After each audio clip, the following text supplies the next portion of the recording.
помешало вам возглавить сборную России на чемпионате мира 2018? Ну, там было несколько претендентов, и я не знаю, потому что со мной разговаривал Мутко, мы с ним разговаривали, и они выбрали часть Соломона. Это их право. Но я хотел работать. Вы уже 2 дня находитесь у нас в Афганистане, и как мы уже видим, вы все время уделяете футболистам, как младшим, так сейчас и старшим. У вас вообще есть время отдохнуть? Нет, здесь не получается. Ладно, а другой вопрос. Приметили уже какой-нибудь для большого футбола? Нет, потому что тренировки были такие обобщенные, конкретно игровые я не смотрел, игровых упражнений не было. Нам однажды приехала сборная Ирана, и нашему порталу дал интервью Сердар Азмов.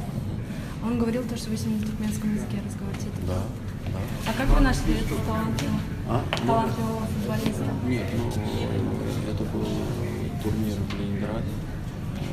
Сейчас и мне сказали, что там неплохой мальчик есть в сборной Ирана. Мне достаточно было пытаться посмотреть, и я сказал, что забирайте. Но я тогда не знал, что он туркмен. Когда он приехал уже в Казань, и мы познакомились с отцом, тогда только не знал, что он туркмен. Не продешевили ли вы Рубин, отдав Азову на Зениту за 12 миллионов долларов?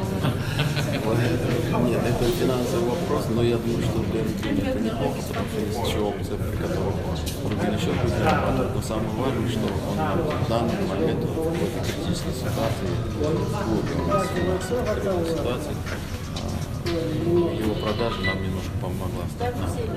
А как вы думаете, он дороже? Думаю, что да. И я думаю, что Рубин Зенит его продаст за очень серьезные деньги.